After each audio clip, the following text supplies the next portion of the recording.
Testing, testing.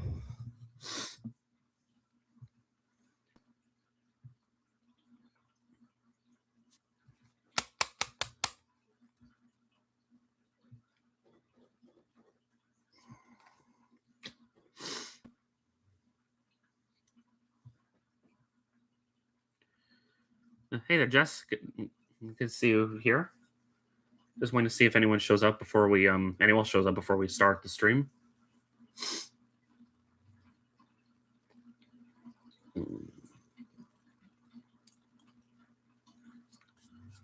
Morning, Anita.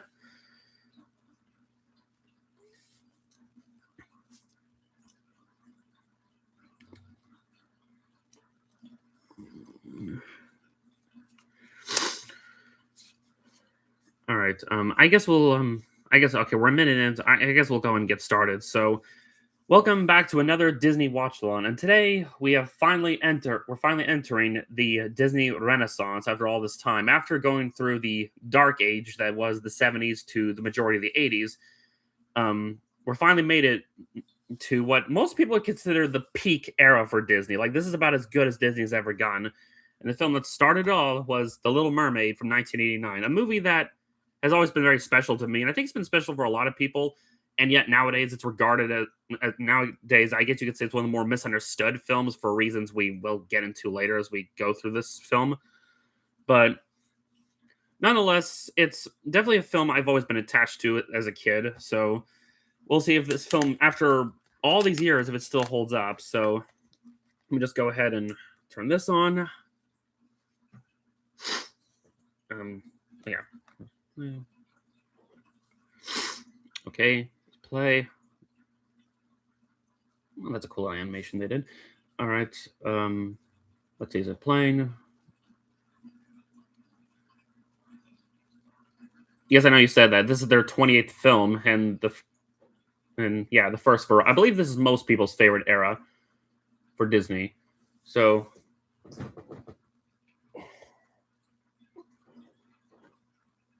hold on a second. All right, we're starting. 3, 2, 1, and go. Thank you.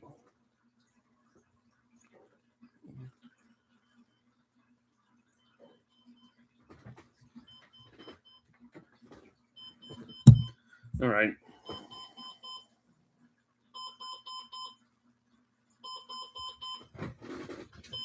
Sorry, my alarm clock was going off.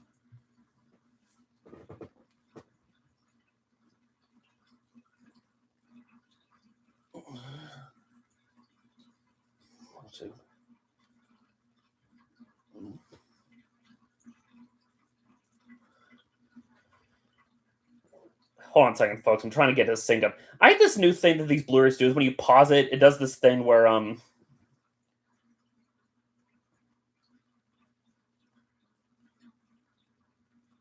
close enough, I guess.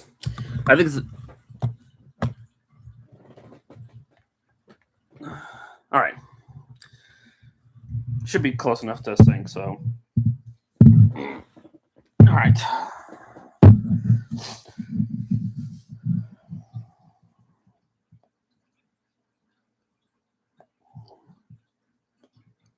You've already mentioned next year 2008. You don't need to keep bringing that up every time, okay? All right. The CGI ship.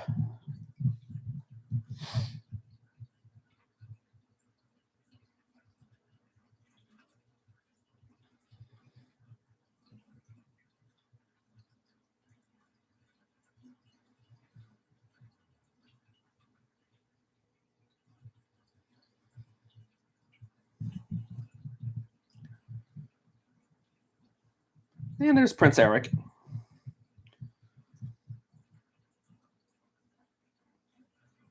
Yeah, I know, wrong movie. We're not watching the SpongeBob movie. Maybe someday we will, but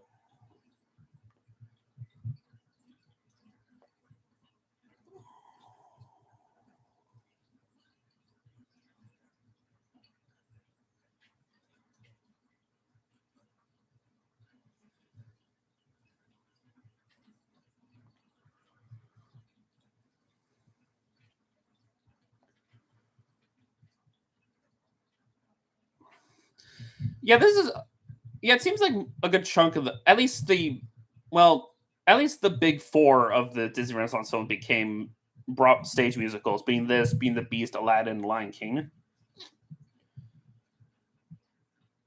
Yeah, sucks to be those guys. Also, a fish can hold their breath. I guess I don't know.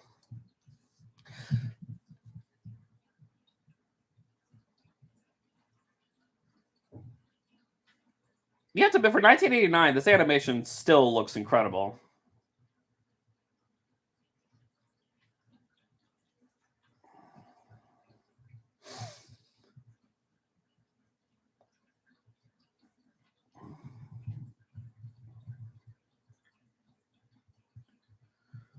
Songs by Howard Ashman and Alan Menken.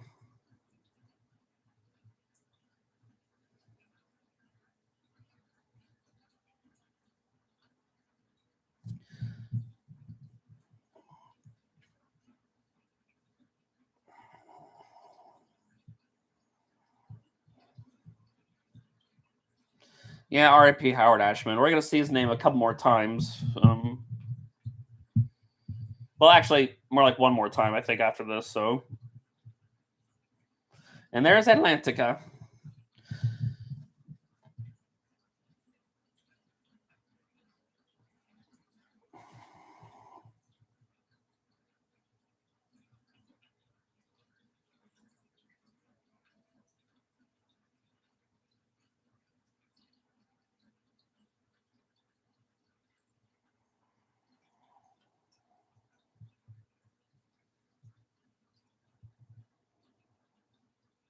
A palace with absolutely no controversial design flaws. Yeah, I know, right?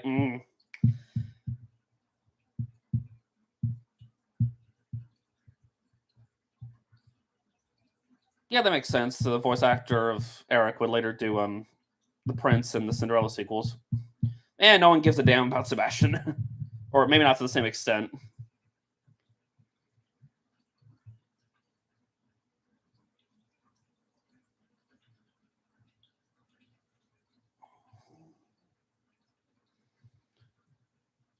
Is that Petrie's voice actor, or at least, interesting.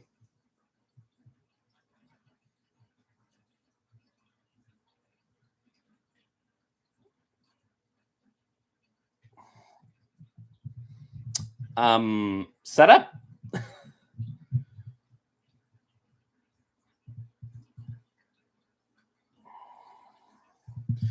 Yeah, that's right. Because two of the actors voiced characters in the Land Before Time movies. So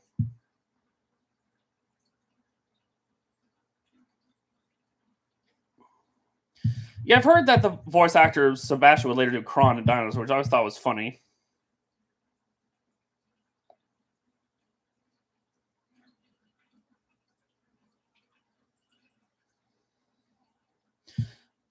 I do find it funny that all of Triton's daughters, aside from Ariel, their names start and end with the letter A.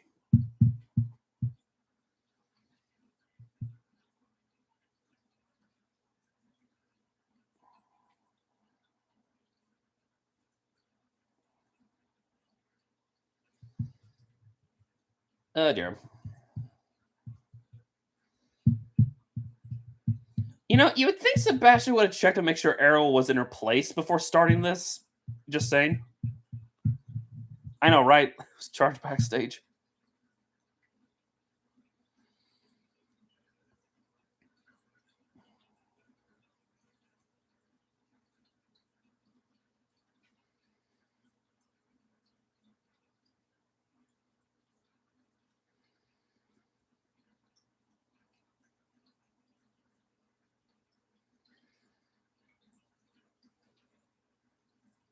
Yeah, he is cold blooded.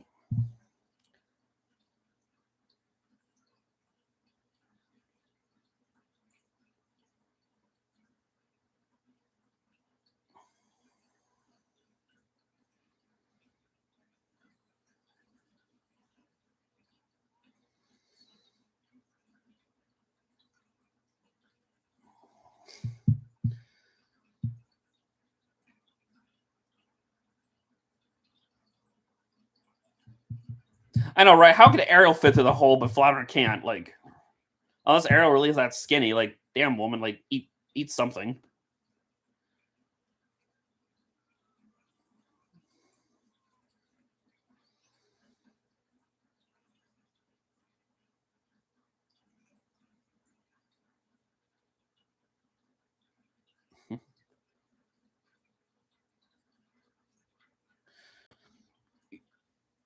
Yeah, the sisters don't really have much to do with this movie, but I know they get more character in the third film in the TV show.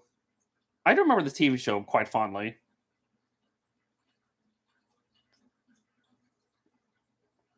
Yes, I saw your previous comments.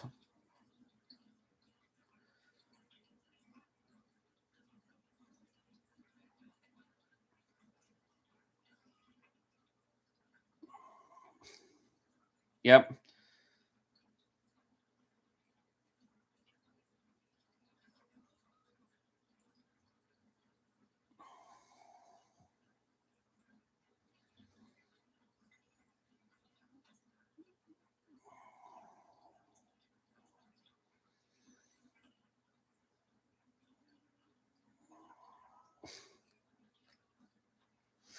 Yeah, I think most of us who grew up with this movie, Ariel was like one of our earlier cartoon crushes, I guess you could say. Yeah, no, right? You'd think the shark would have the nastiest case of mouth splinters.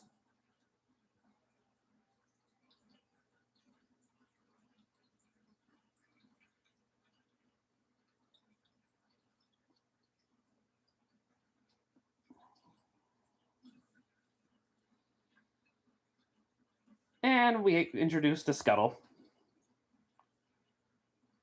I know, right?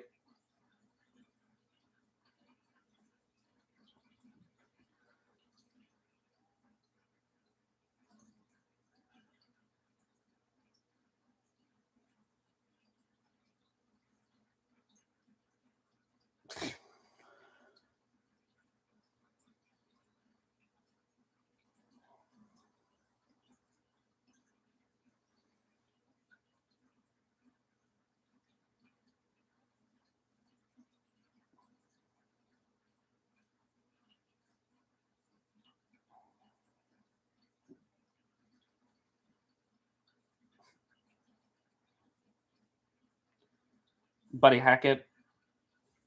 Yeah. I still never understand the logic of what they did with Scuttle in the remake. Well, then again, there's a lot of choice they made in the remake that I will never understand.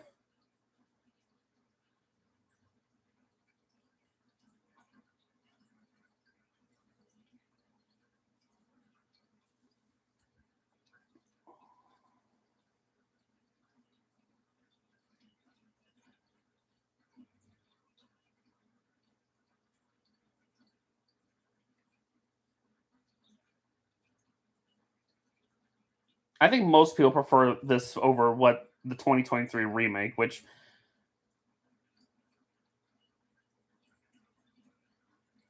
I know, right? Because, well, first of all, they changed Scuttle's. Not only did they change Scuttle's gender, but they changed the species. Where here he's a seagull, but in the remake they made him or her into a gannet. Yeah, mean face.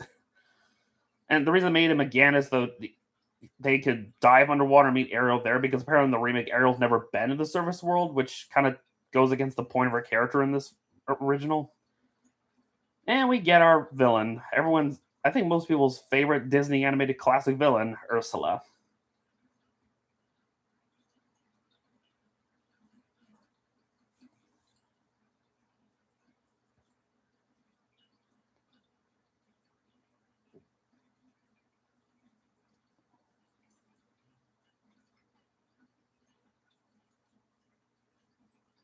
Yeah, Pat Carroll really was the show stealer of this film, and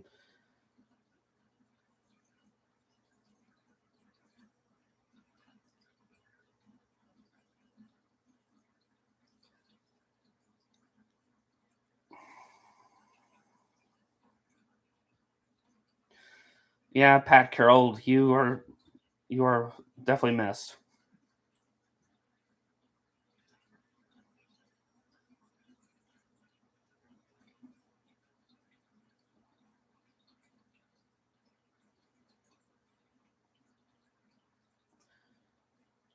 Flotsam and Jetsam, I mean, they're definitely the creepiest looking minions. I don't know if I'd say they're the scariest though.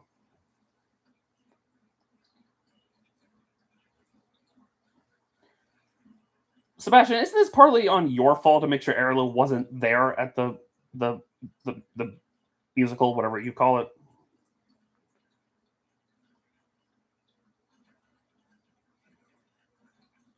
Sam, what you right.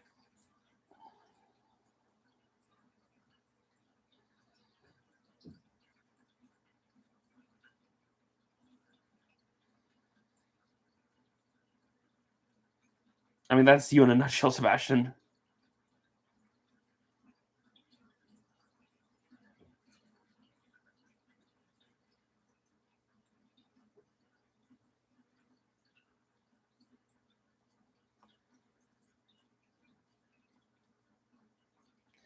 So I guess this might sound like a weird thing to bring up, but I guess establish here that mer people can just breathe underwater. They don't need to go to the surface to breathe, despite their part human.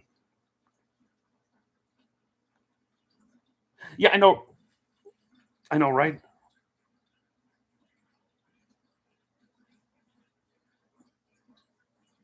I know she was attacked by a shark, but that's not the bigger issue here.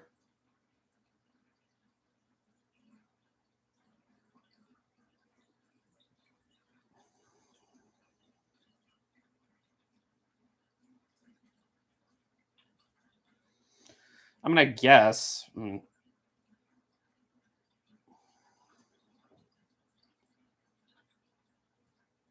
I know, right? They really butchered Triton's character in the remake. I mean, no offense to Javier Bardem, he's a great actor, but he was just wasted in that film.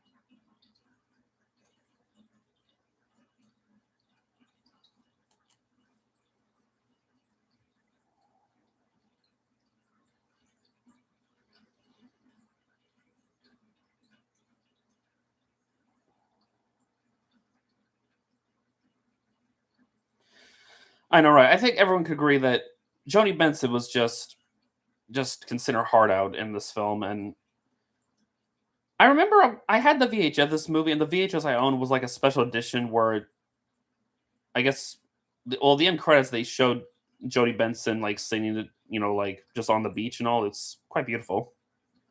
And we get our first actual song of the movie. I know technically there were two other songs before this, but this is the first true song I would say in the musical sense.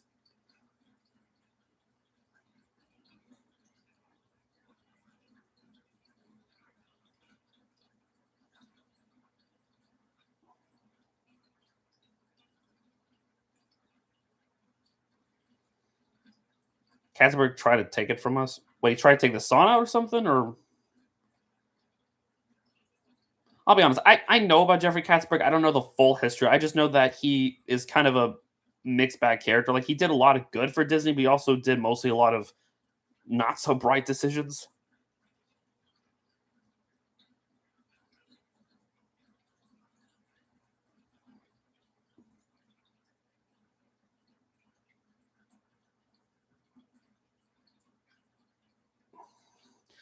Well, that's what I meant when I say I feel this part of the world is the first true song of the film because I don't really count Fathoms Below or the Daughter's song, whatever, because they're first of all they're not complete. They're just snippets of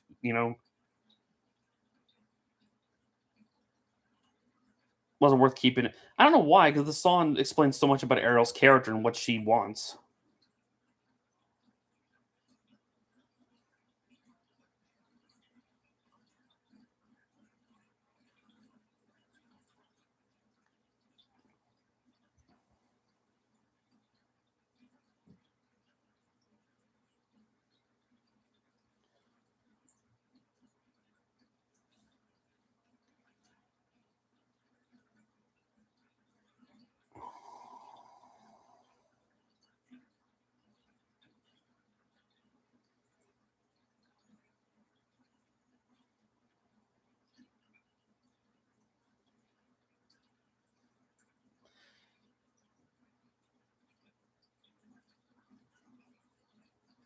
Yeah, this song would not be as beautiful as it was if it wasn't for Jodie Benson's vocals. It's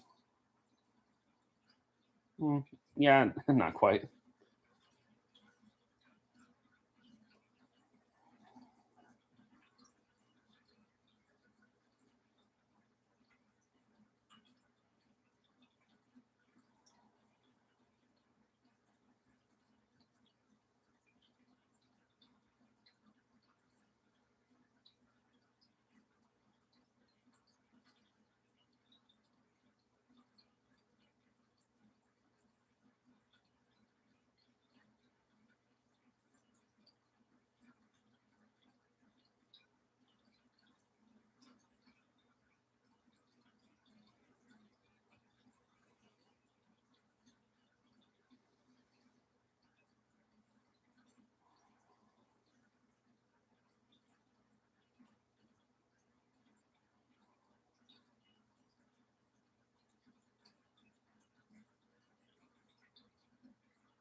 Yeah, his collection, Sebastian.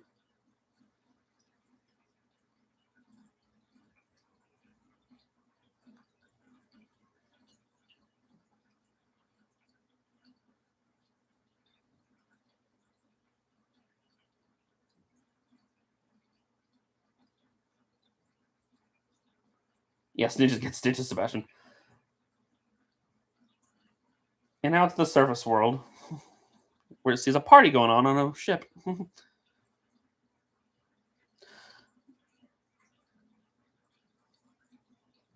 Yeah, yeah, I've heard Slaughter World. It is really funny. So I guess now is a good time to bring this up. So I guess some of you have heard about the so-called controversies that people have with this film, or like how you've probably heard it. People think Ariel did what she did just for a man and all, but I think what people tend to forget is that she didn't know Eric before she's some party world, because the whole point of party of the world is to show that what she longs for is to be part of the service world, to explore a new world with new things she can't see under the sea. So it has nothing to do with being with a man. So I mean, sure, it ends up being kind of part of that, being with someone who is as adventurous as she is. Yeah, Eric was just the cherry on top.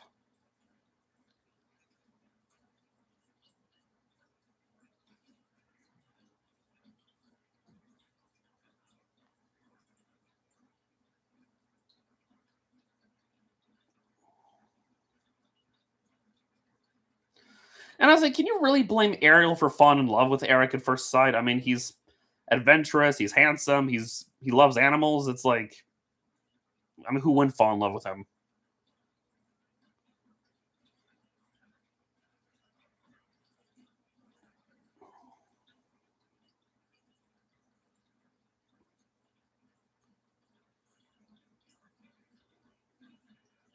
You know,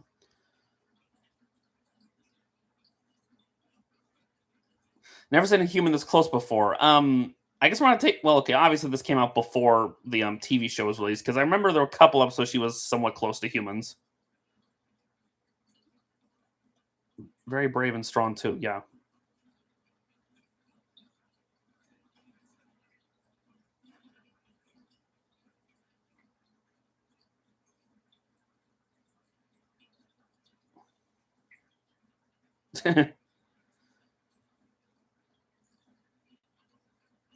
Ariel is definitely one of my personal favorite Disney princesses as well.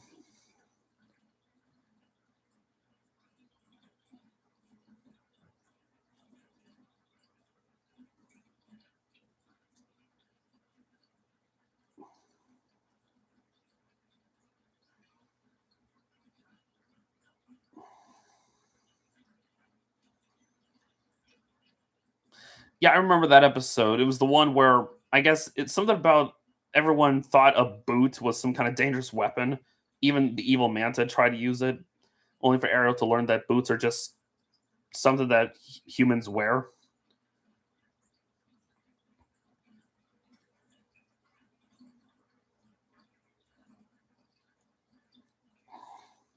Maybe I'll have to do watch-alongs of the Disney spin-off shows in the future.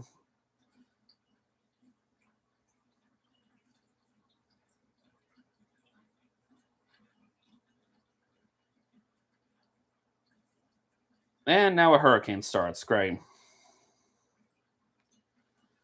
Yeah, I know this film uses a lot of special effects, which kind of makes sense considering they're out in the ocean, so it probably would require quite a few special effects.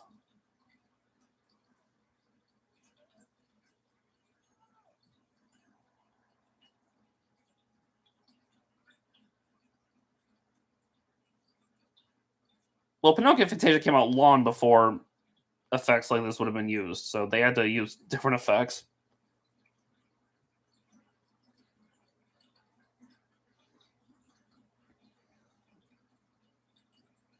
Well, it's Scuttle. I mean, it's the comic relief. Some of the comic relief have plot armor when it comes to surviving stuff like this.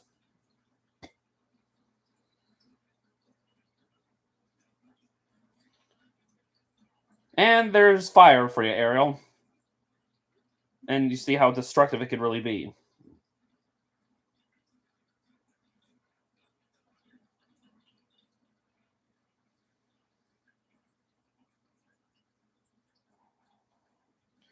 And all right.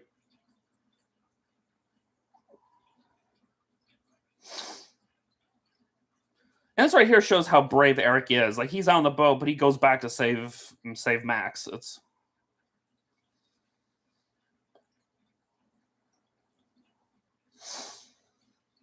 yeah, I've heard the theories. All right,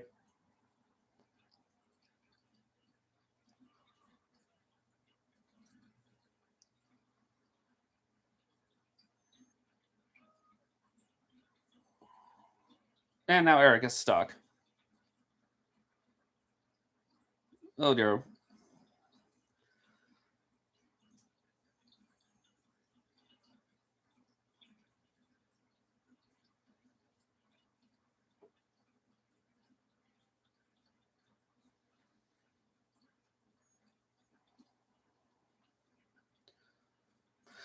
Another thing too is that people criticize Ariel doesn't do anything, and Eric ends up being the one saving her all the time. What do you call this scene?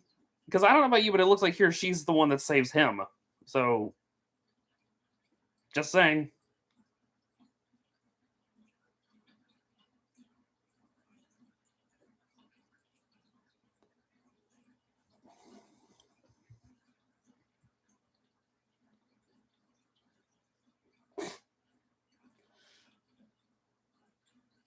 Ah, skull.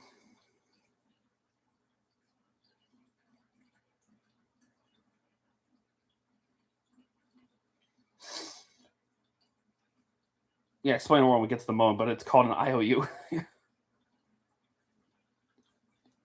Yeah, I know what you're talking about. It's just one of the reasons I just hate. I mean, okay, you could argue The Little Mermaid 2023 is not the worst of the Disney remakes, but it's one of those remakes that frustrates you so much because it's clearly made by people who don't understand the original. Which I don't know how you can misunderstand the original. I was like 5 when I first saw this movie, and I was able to understand it perfectly well. So I don't get it.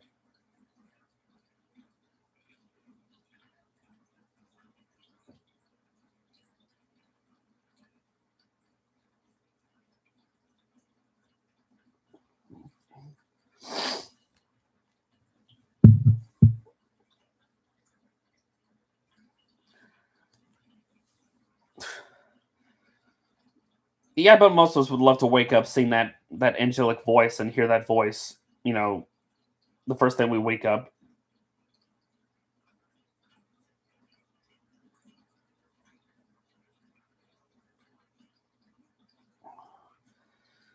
Yeah,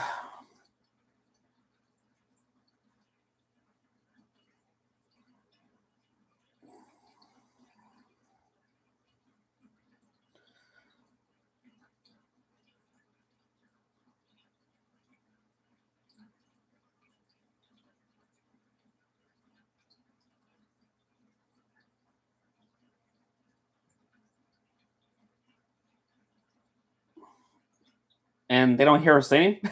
Just saying. And of course, the 2 more eels show up.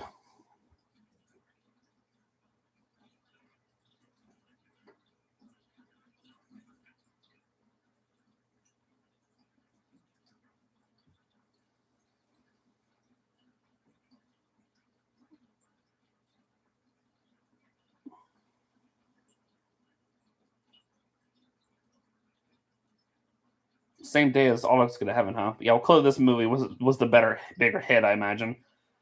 You know, I love. How some people make a gripe you can't have death in like kids movies or whatnot. Yeah, let's just have our villain turn people into like these weeds where they're trapped for all eternity. Like that's somehow better.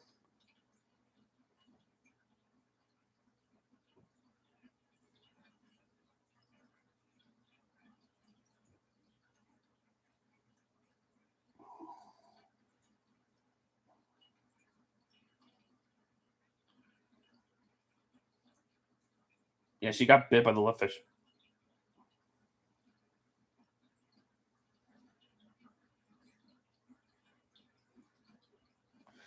Yeah, I know this film definitely started quite a franchise.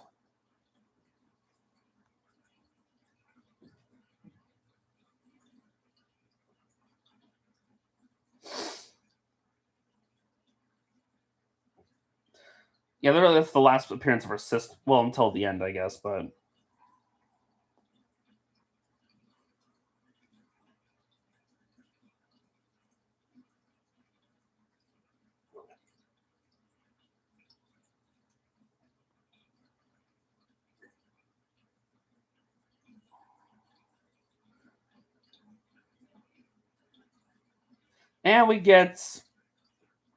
and we get the most probably most people's favorite song in the movie.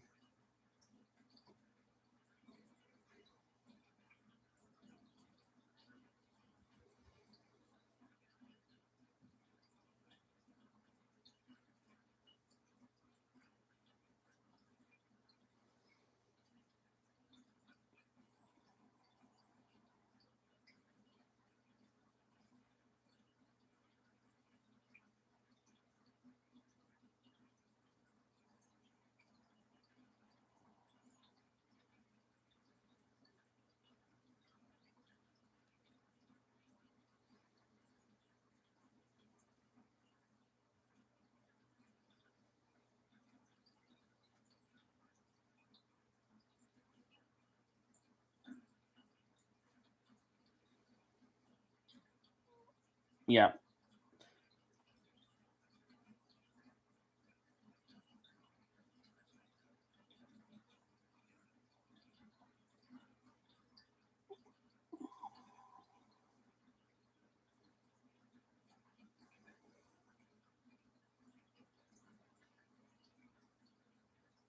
yeah, I know. Sebastian even understand what lucky means. Like,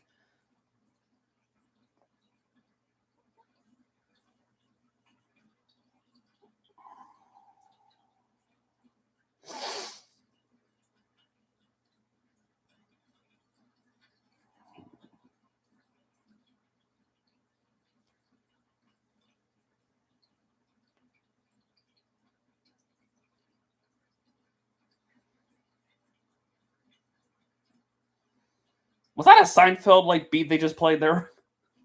Because that's what it sounded like. Which is ironic considering this movie was released the same year that Seinfeld first aired. So she's in love. I don't know what. Yes, I saw your comment. Just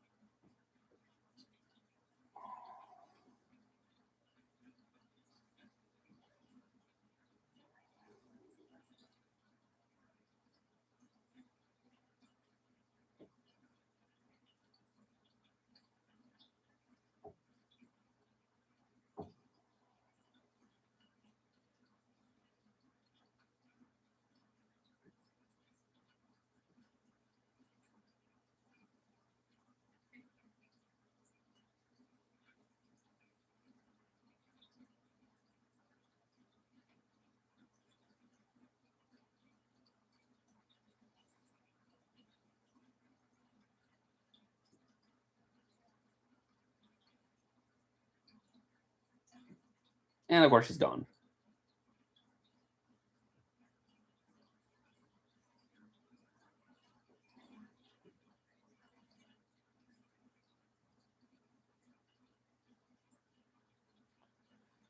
I think we all miss this era of Disney.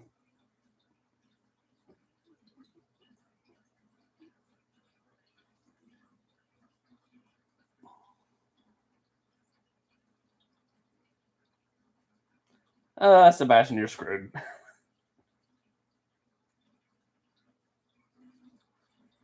Yeah, about that Triton.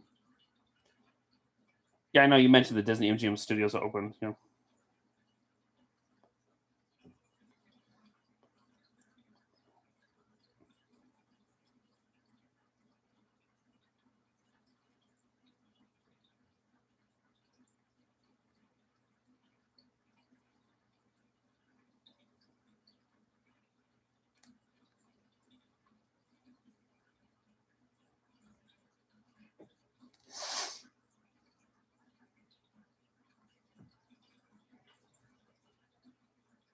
Yeah, crushing on a human and not a fish.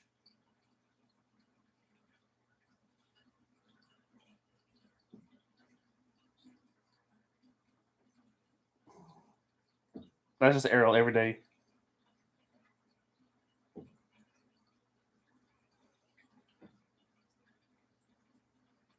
Well, really, the movie isn't about her sisters. It's just Ariel herself. That's what the TV show and I guess third film is for. And he has to spit it out.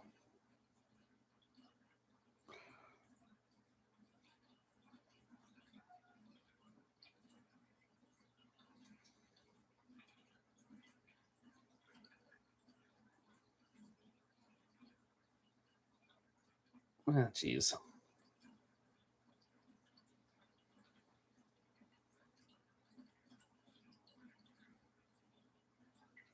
Yeah. Now, how did the statue get there?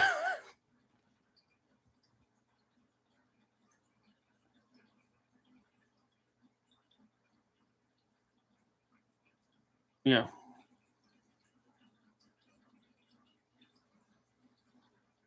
Oh boy.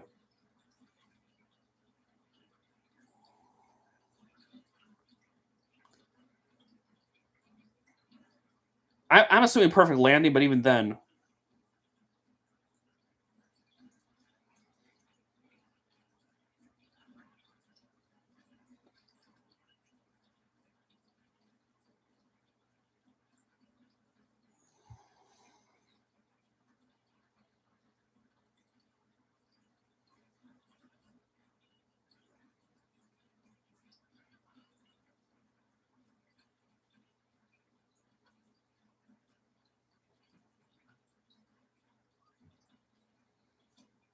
ooh.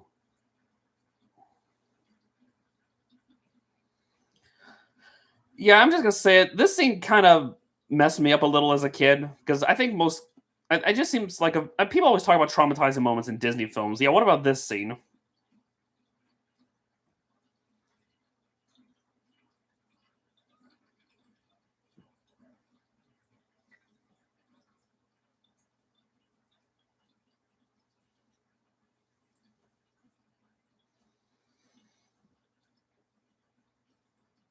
Yeah,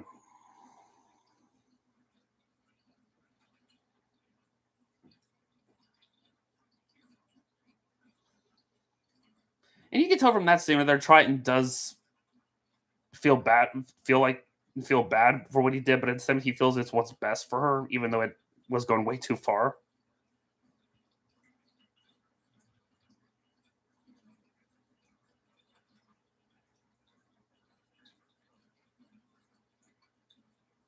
I know, right? Which okay, this might be a little early to bring up, but considering the next big song is right around the corner, I think it's worth bringing this up. People want to say Ariel gave up her voice for for legs so she could be with a man she barely knows. But the thing is, if you understand the circumstances here, first of all, it was Ursula's idea to make Ariel into a human, not Ariel herself. But also, when you look at the situation after what this scene, it's more of a case of it's either continue living underwater but be miserable, not having her collection as something to keep her happy, or take a chance with the human world and at least be happy despite not having a voice. Like, you know, there's more. There's just more context to this than just simply, oh, a girl just gave up her legs, gave up her voice so she could be with a man.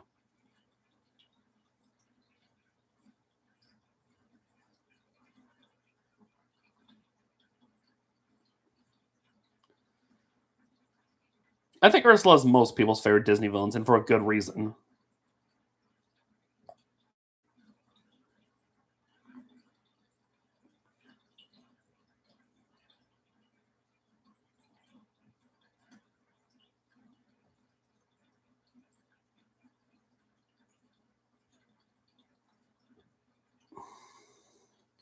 Well, Kerchak's berserk moment is really different from. Is not the same as this. It's in different circumstances.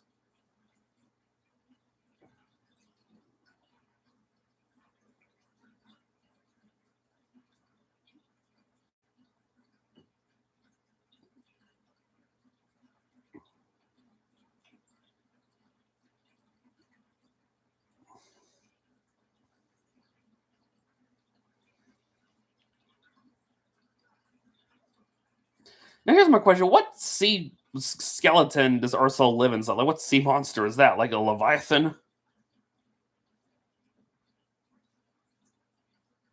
It's like, yeah, you can't really blame Ariel for her choice because, again, her father kind of pushed her over the edge with this. Because remember, Ariel was originally was planning on just going to see Eric, like visit him and hit, like trying to visit him because Eric is open to the existence of mer people. So,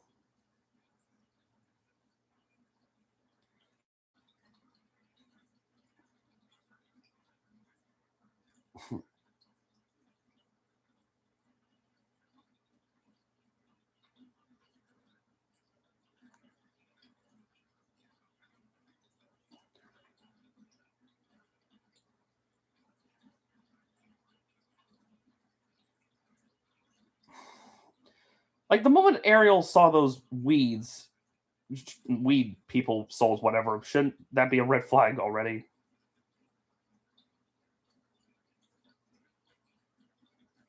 Yeah, yeah, Crown Hours fight, yes. And of course, we get one of the most beloved villain songs ever.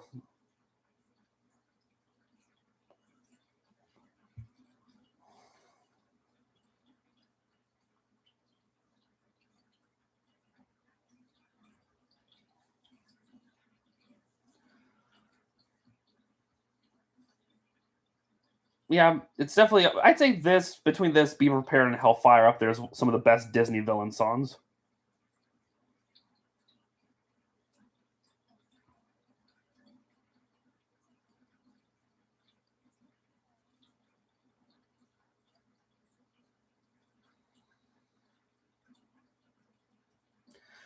And of course, like a lot of other things, they really messed up this song in the remake. Not helping that Melissa McCarthy's just not that great of a singer.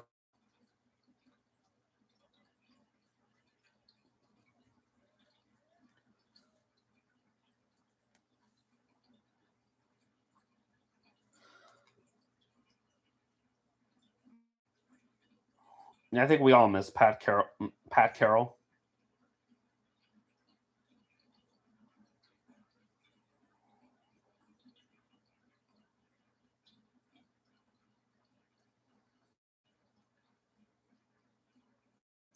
Yeah, right.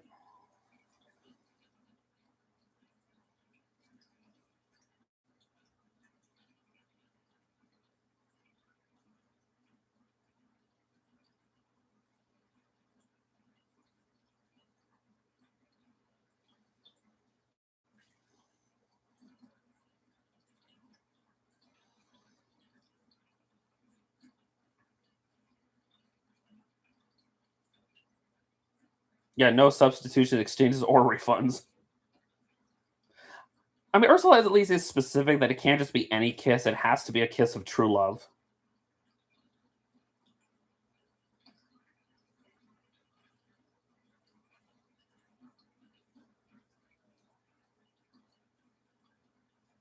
Yeah,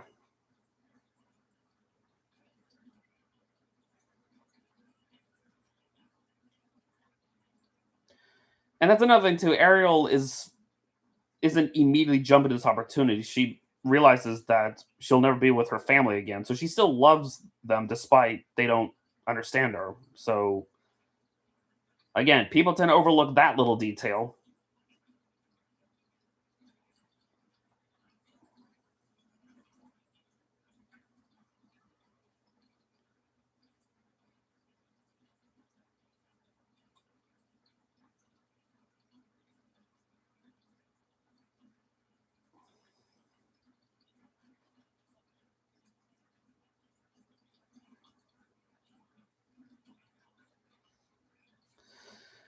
And yeah, so apparently in the remake they took out some of these lyrics from Porn Force Assault because they think they're like demeaning towards women or whatever, despite the fact that this is the villain saying this stuff. So like, what's the problem here?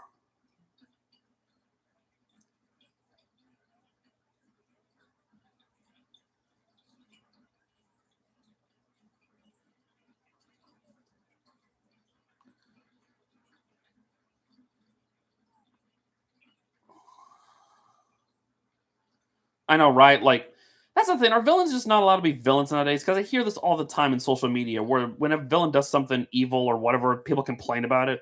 They did it. They did it with Ursula. They did it with Bowser in the Super Mario Brothers movie. They did it with Valentino when the Hazbin Hotel musical number Attic came out. It's like it's ridiculous.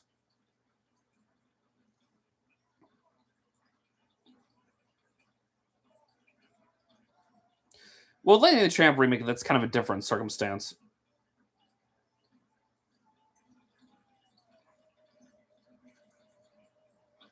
Yeah, right. Are you ready? Ursula and Dr. Facilier would make for a very interesting team up, really, when you think about it.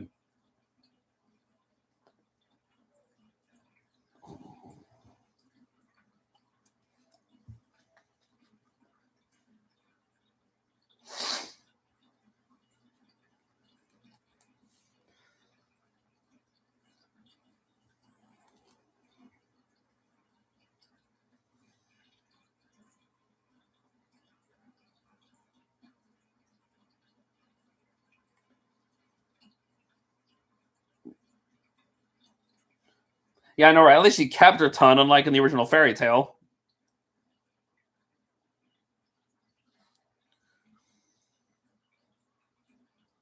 Except now she can't breathe and she's deep under the ocean.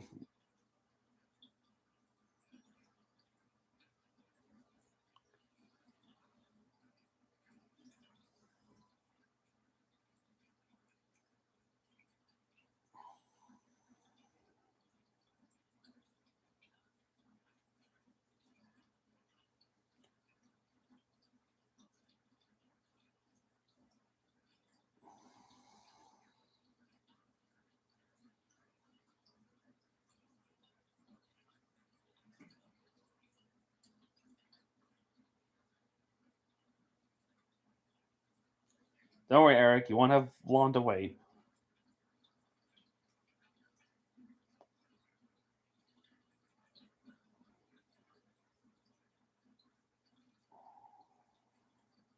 Yep, you got feetsies, Ariel.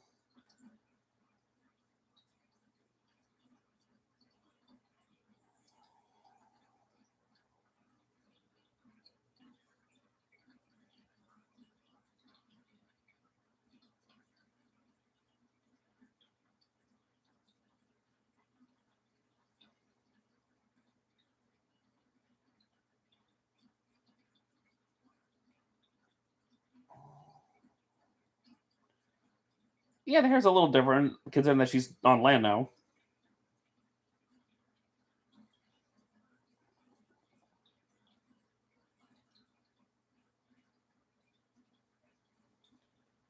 She's definitely this one of the most attractive princesses.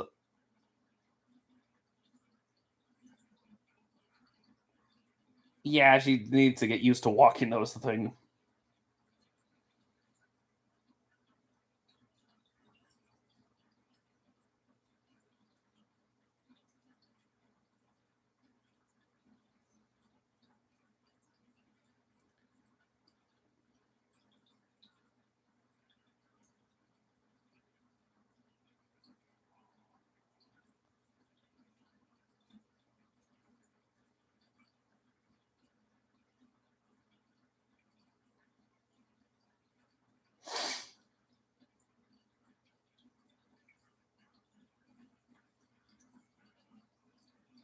Yeah, in the movie, it straight up says it that she'll feel miserable for the rest of her life. So it's like, again, it really is just a case of people hadn't seen this film since they were a kid or since it came out and are just based this off of vague memory. Jeez.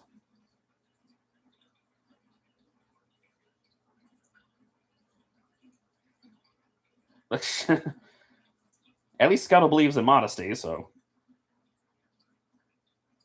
you know what other people are saying, which again, we'll get more into that when we what other people are saying. Yeah, we'll get to that part later to when we get to the next song.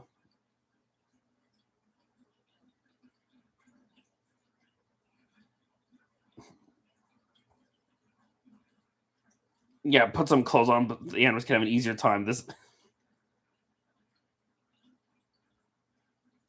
well, Max remembers you.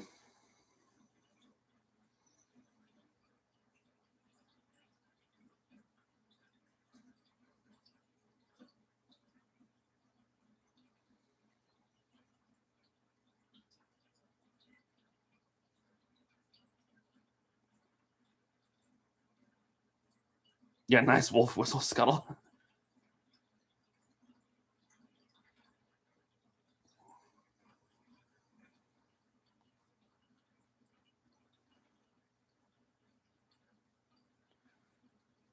I mean, you can't really blame Ariel too much. I mean, she's finally meeting Eric officially, I guess.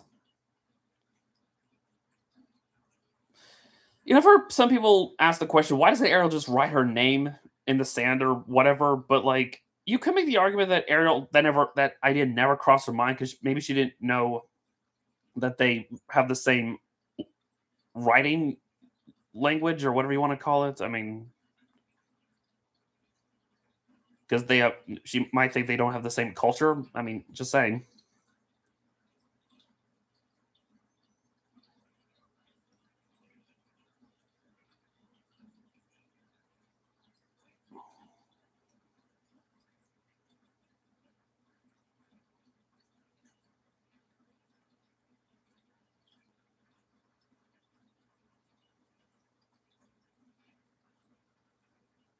Yeah, I know she's muted. That's what I'm saying is that people want to say, why did she write her name down? But maybe she didn't realize that they share the same language. I don't know.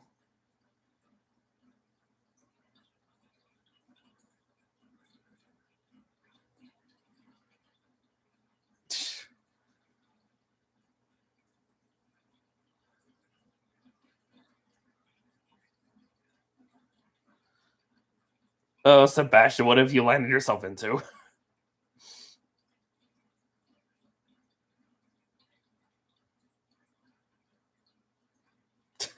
Oh, boy.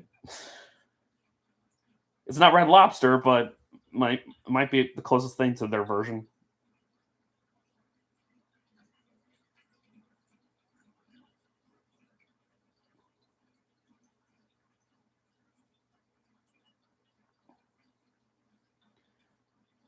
I don't know, Eric. This one's quite a beauty.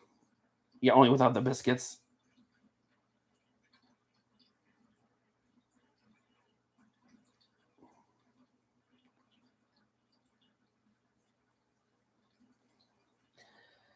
Sebastian does make for a pretty hilarious sidekick.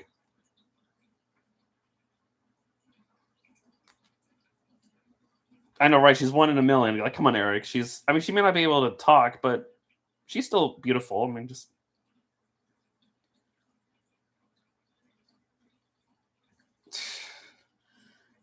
yeah, this is what happens.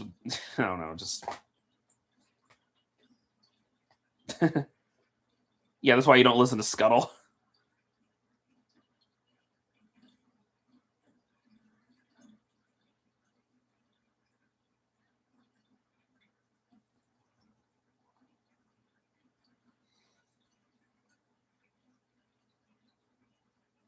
Mm. And we get easily one of the funniest characters in the movie, Chef Louis.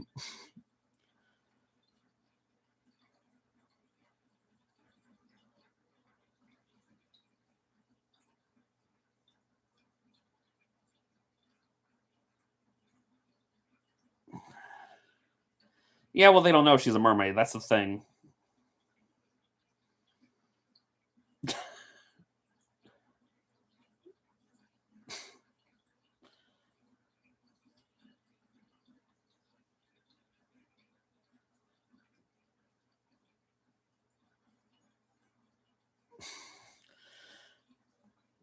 I mean, I guess in a way you could say Louis is kind of a villain, at least towards Sebastian. He is.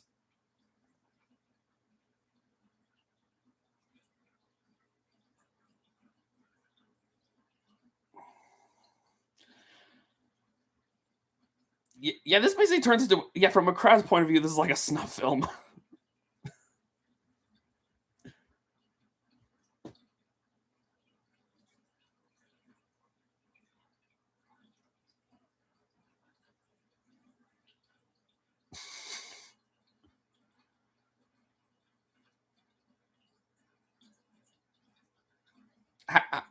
Okay, I don't know how he thinks it's dead. I mean, it's clearly moving and breathing.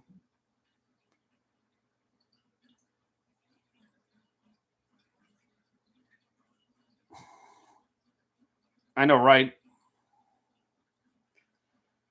And then suddenly this turns into a Tom and Jerry skit.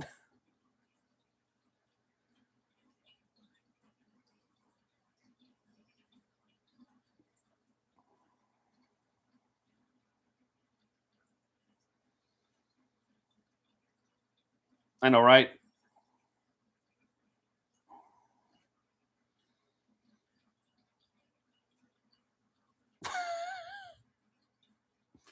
Jeez. Gee whiz. And now you look like Wario.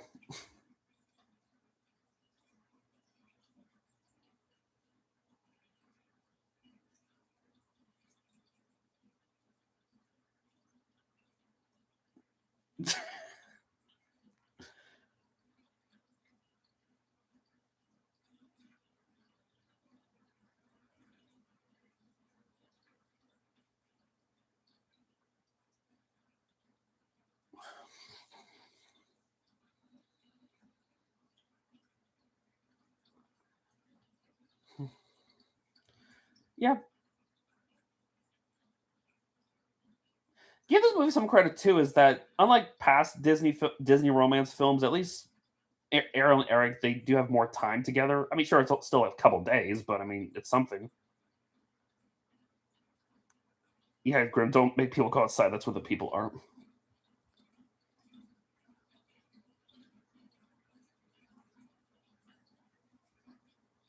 Again, how can you not fall for? Well, I mean, I know I say how can you not fall for Eric, but like this scene in particular, how can you not fall for Ariel? She's just so pure in her reactions and everything. A couple days is a couple months.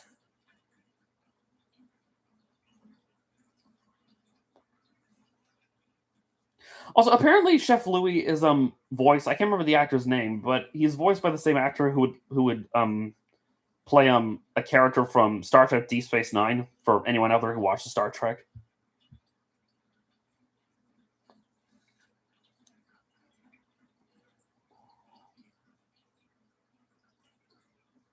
yeah, keep it rated G. Yeah, I know.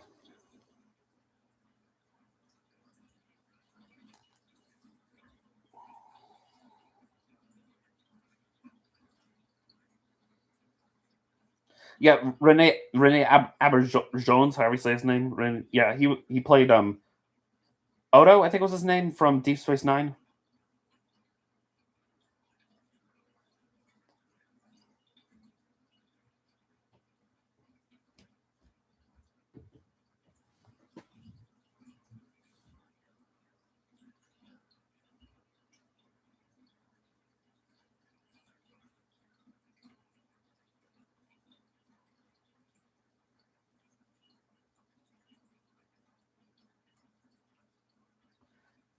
Again, here you see Trine does feel regret for his actions, so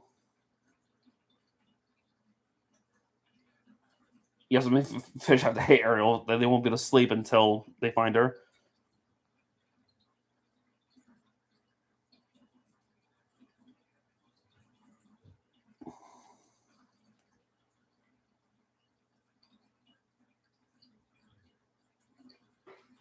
Yeah, you could say that message be more for Trine than Ariel to show that not all humans are bad. I mean,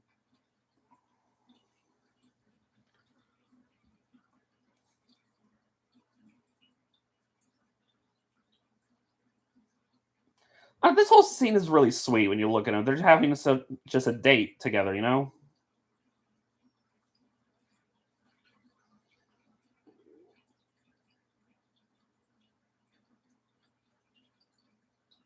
Scuttle, you can't rush these things, all right? I mean, I know you're on a time limit, but still, it's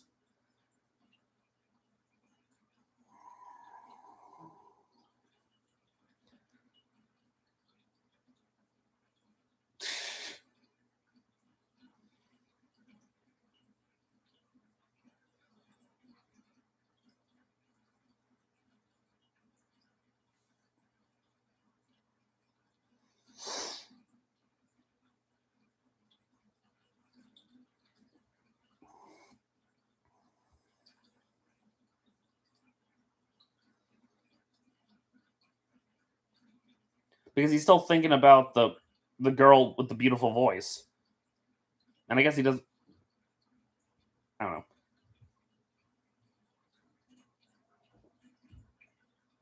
You could say Eric is just too much of a gentleman to just rush into kissing. So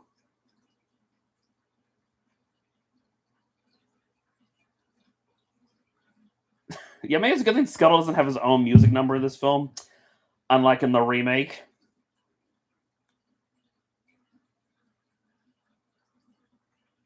Yeah.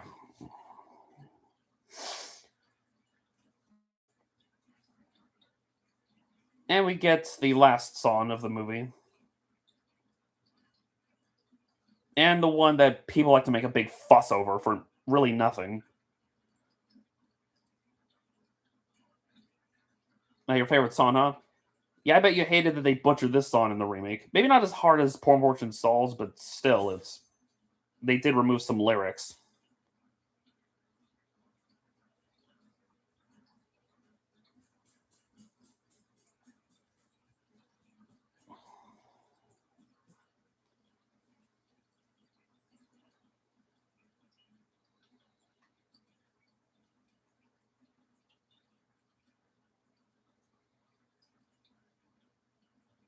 Oh yeah, he was totally forcing himself on her there, guys. Yeah, because I don't know about you, but that looked like she was trying to kiss him. So yeah, what was that all about? Him forcing himself on her without her consent? What are people talking about? I swear they never saw this movie.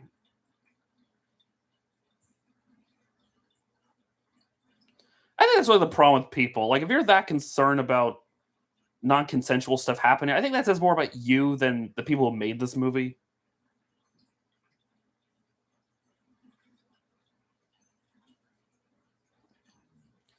Like, how can you look at this? It's just such a wholesome, sweet moment, and people just have to pervert it in that way. But then again, that's the problem nowadays, isn't it?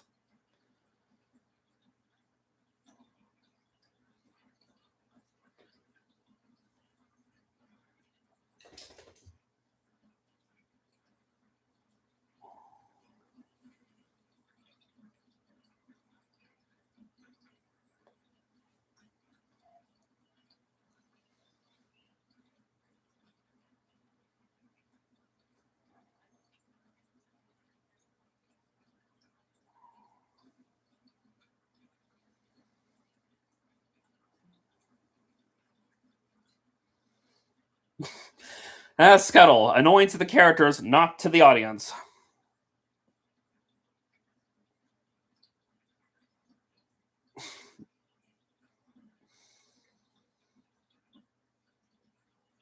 Well, Disney seemed to love flamingos,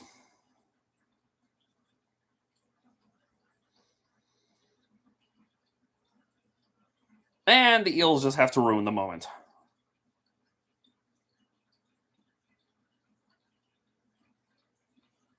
Because yeah, more eels could totally survive in fresh water.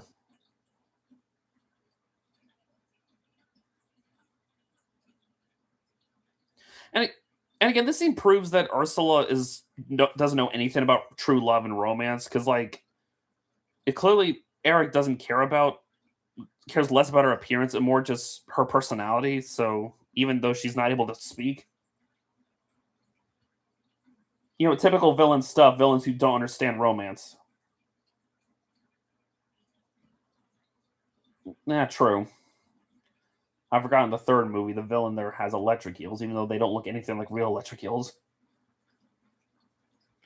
Yeah, I know the film was directed by John Oscar and Ron Clements. I read the opening credits.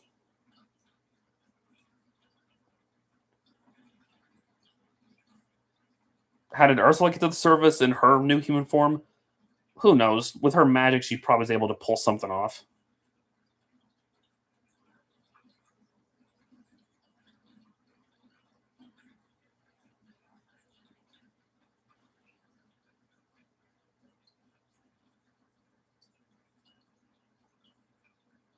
Yeah, again with the old people as shippers. Like, he can clearly tell the two have good chemistry. Like, here, Eric was willing to give up this dream girl for her, even though again he doesn't realize the dream girl is her, but he will eventually. And then we get this bit. Yeah, Eric, don't pollute the ocean.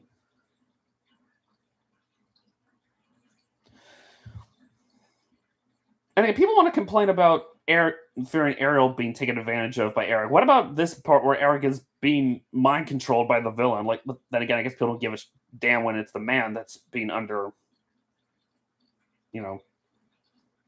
Yeah, good thing Ariel wasn't a siren.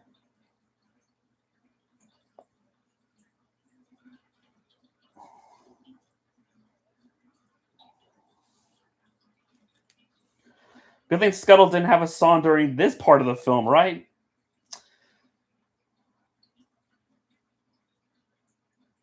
Sodwalker. That sounds like a derogatory term, Scuttle.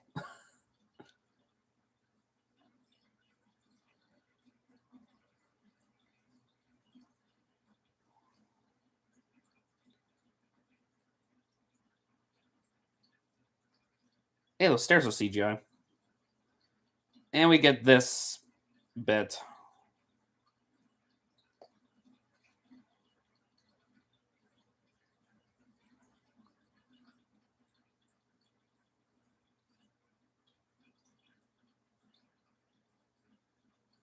Yes, I've seen your comments.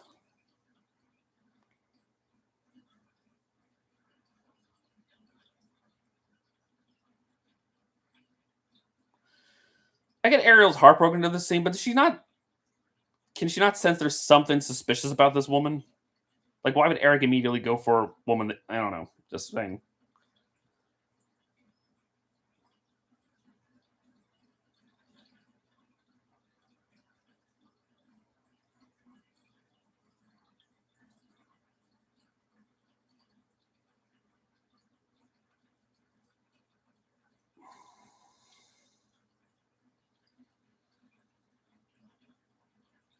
Yeah, I know, right? And you gotta feel bad for Eric. I mean, you still gotta feel bad for Ariel. I mean, she's sacrificed so much for this, and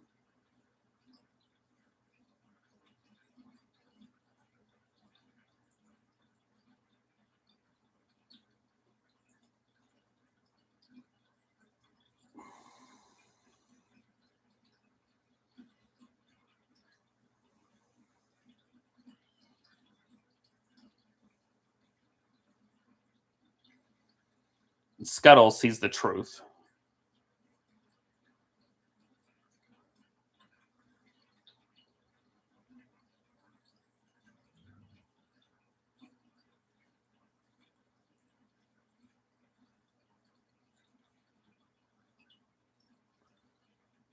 Now, how does Scuttle know about Ursula? Is my question. I guess she's just that infamous.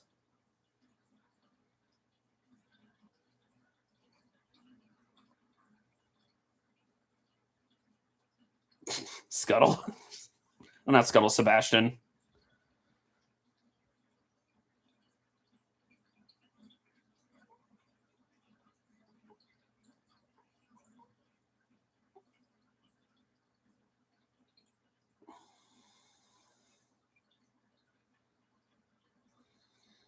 Well, at least Sebastian. Well, yeah, at least Scuttle, you admit that you're wrong in some situations.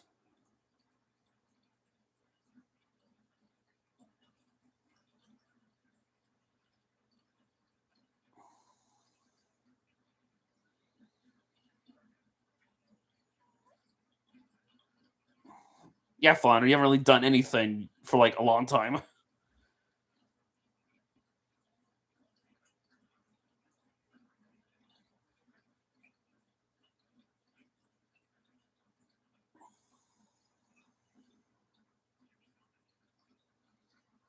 And gather all the creatures of the sea.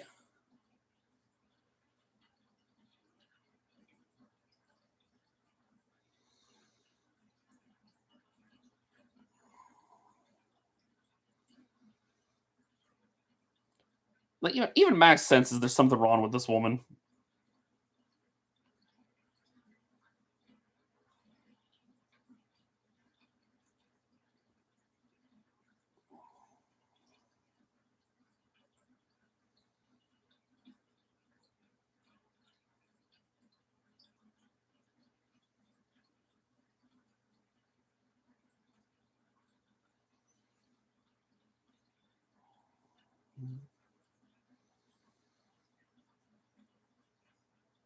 Yep.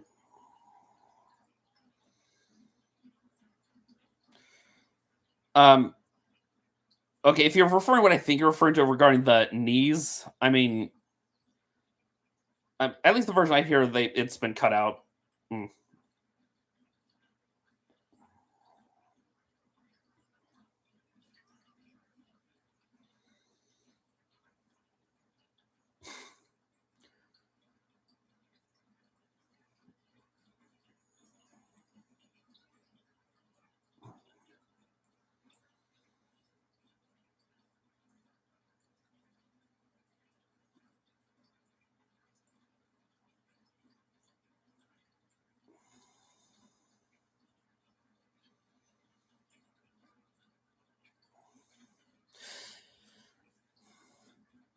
People always complain about Ariel needing saving, but when you think about it, Eric ends up getting saved in this film more than her. So,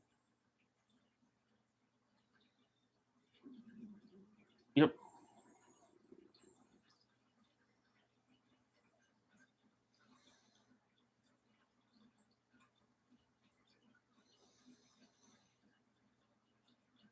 mm, everyone's got quite the shock.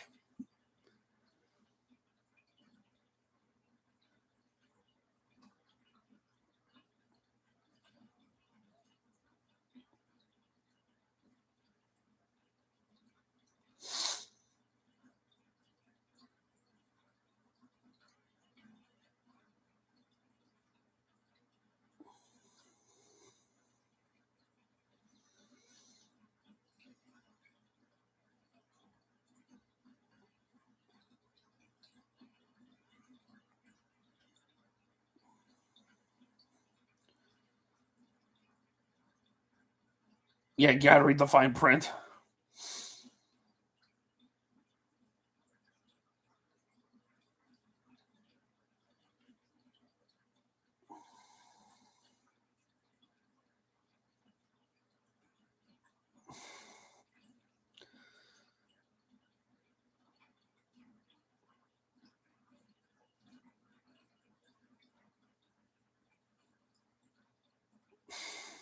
Yes, I saw your comment.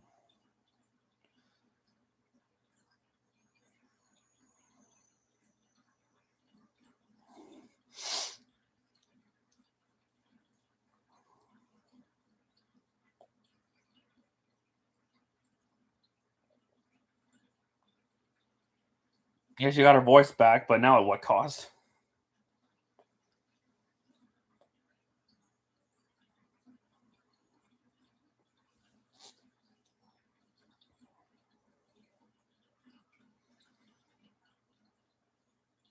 Now, how Eric was able to throw that underwater, I don't know.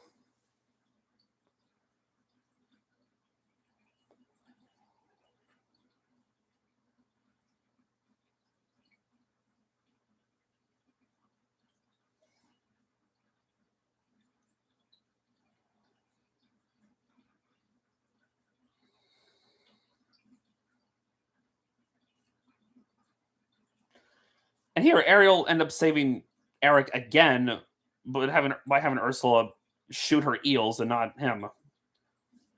And now Ursula's going full kaiju mode.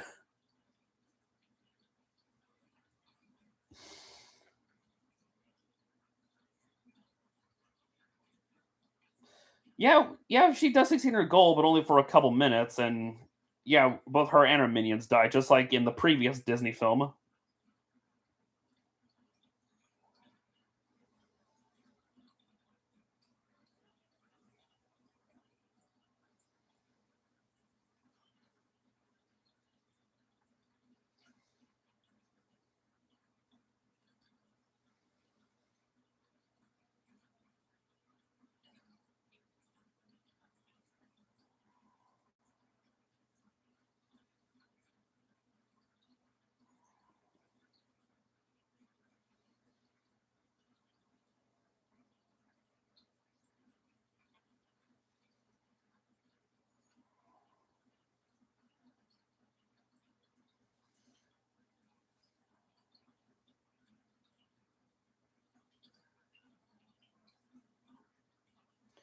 Yes, I saw your comment.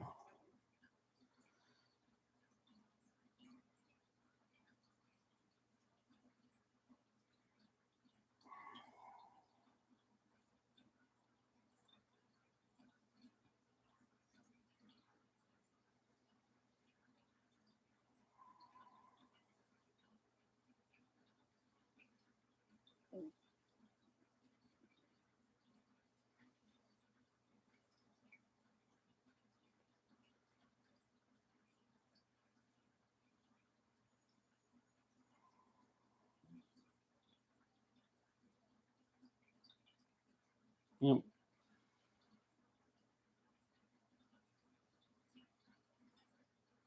Yep, she's been shish kebabbed.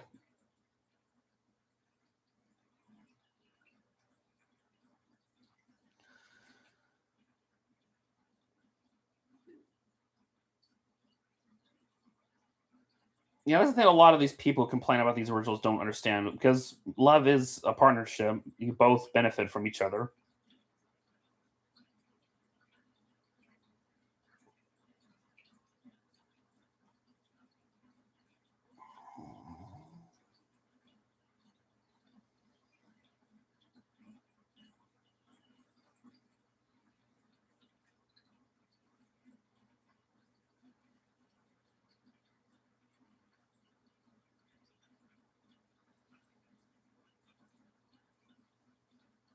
Yes, I saw your comment.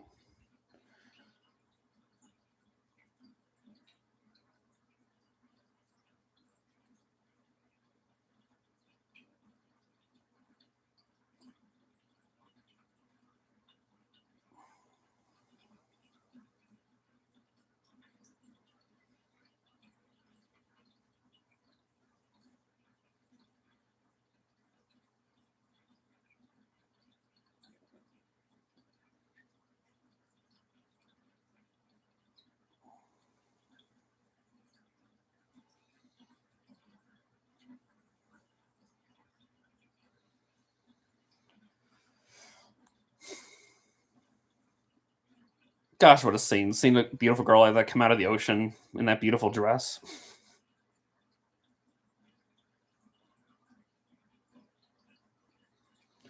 And I guess we can say time has passed between the little jump, considering we see the merfolk attend the wedding. So I'm guessing there has been both kingdoms have joined essentially.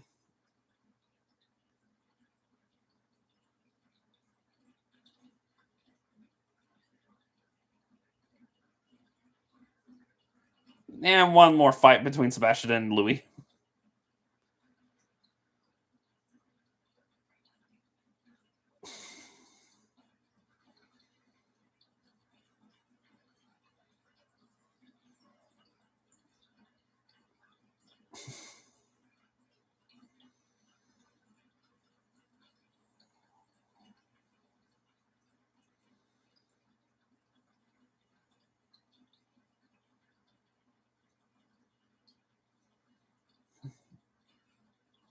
Yes, I've seen your comments. You don't need to count. You don't need to.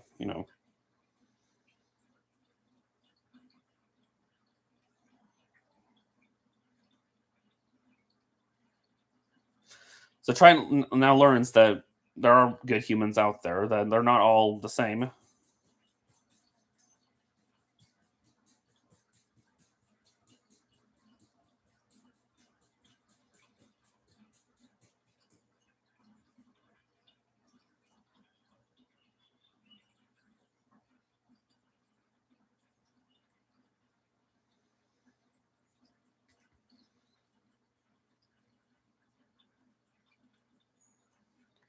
So yes, that was the Little Mermaid. After all these years, it's still a good movie, despite what people nowadays say. Again, I don't understand how people can look at this film and think it's problematic because the claims people make clearly don't exist, and yet we still got that remake as a result. So, but yeah, it does get better on a rewatch. I mean, for me, I'd say for me this is definitely in my top 10, maybe not top 5, but like top 10 favorite of the Disney animated classics, and it certainly is a great way to start the Renaissance. What would follow? Because it definitely feels like a return to form for Disney back when they made like the classic fairy tale musical. So, but let's see. I guess I guess we're gonna end it here. Thanks for joining on this watch along. And next time we'll be checking out a film that tends to get ignored amongst the Disney Renaissance. Unfortunately, one that some people even some people even don't even know even exists, which is unfortunate considering it's regarded as one of the more underrated films in their library. But that'll be next time. So but yeah, Hope you enjoyed this, and I guess I will catch you all in the next stream. So later.